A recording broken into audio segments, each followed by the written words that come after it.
வணக்கம். இன்று இப்பொழுது நாம் பேசப்போகும் தலைப்பு இப்பொழுது என்ன நடந்து கொண்டிருக்கின்றதோ அதை பற்றி தான்.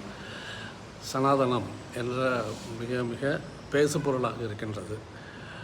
சனாதனம் என்றால் என்ன? சனாதனம் என்பது முதலில் நாம் தெரிந்து கொள்வது, அது வெளிப்புற உலகிற்கு சம்பந்தப்பட்டது கிடையாது. உண்மையான அதனுடைய அர்த்தம் என்னவென்றால் நிரந்தரம் என்று அர்த்தம். That is eternal.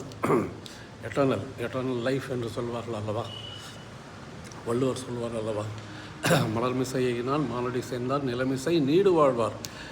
நிலமிசை நீடு வாழ்வார் என்று சொல்லுகின்ற தட் இஸ் எட்டர்னல் லைஃப். என்னுடைய தந்தை என்னை அனுப்பினார். அவர்கள் மேல் நம்பிக்கை வைத்திருப்பவர்கள் அழிய மாட்டார்கள், அவர்களுக்கு நிரந்தரமான வாழ்வு கிடைக்கும் என்று ஜீசஸ் சொல்லுகின்றார் பைபிளிலே. The Father who sent me, who believes in him, will not perish, but he will lead an eternal life என்று சொல்லுகின்றார். ஸோ இந்த எட்டர்னல் லைஃப், எட்டர்னல் என்பதை பற்றித்தான் இந்த சனாதனம் என்பது குறிப்பிடுகின்றது. அப்படி இருக்கும்பொழுது அது சனாதனம் என்பது நடைமுறையிலே வெளிப்புற உலகிலே நடக்கும் எந்த விஷயத்துக்கும் அதற்கும் சம்பந்தமில்லை என்று தான் புரிந்து கொள்ள வேண்டும். நாம் செய்கின்ற வழிபாடுகள், முறைகள், செய்முறைகள், சடங்குகள் இவை எல்லாமே அதற்கு சம்பந்தமே கிடையாது என்பதுதான் உண்மை. அதுதான் சனாதனம். ஆனால் அவ்வாறு சொல்லப்படுகின்றது என்றால் அவ்வாறு பொருள் கொள்ளப்பட்டு விட்டது, அது வழி வழியாக கொண்டு வரப்பட்டு விட்டது. எனவே மக்கள் தவறாக புரிந்து கொண்டிருக்கின்றார்கள். சனாதனத்திற்கும் மதத்திற்கும் சம்பந்தம் கிடையாது. சனாதனம் என்பது மதத்தை தாண்டியது. மத கோட்பாடுகளுக்கும் மத கொள்கைகளுக்கும் மத தத்துவங்களுக்கும் சடங்குகளுக்கும் வழிமுறைகளுக்கும் இதற்கும் சம்பந்தமே கிடையாது.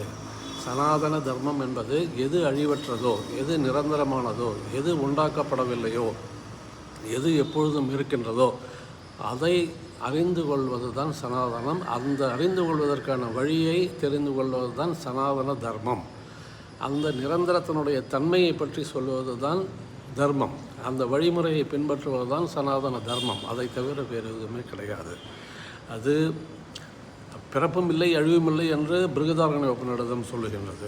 அதே போல் உண்டாக்கப்படவில்லை, அது it is uncast, it is not cast at all என்று தைத்திரிய உபநிஷம் சொல்லுகின்றது. ஆன்மா பிறக்கவும் இல்லை இறக்கவும் இல்லை அழிவற்றது என்று கட உபநிடதம் சொல்லுகின்றது. அதே போல் தத்துவமசி என்று சாந்தோக்கிய உபநிடதம் சொல்லுகின்றது. இவை எல்லாமே அழிவும் இல்லை, மறைவும் இல்லை, தோற்றமும் கிடையாது. இதை பற்றி தெரிந்து கொள்வது தான், இதுதான் சனாதனம். இதனுடைய வழிமுறைகள், ஆன்மா பிரம்மத்தை நோக்கி பயணம் செல்வது தான் சனாதன தர்மம்.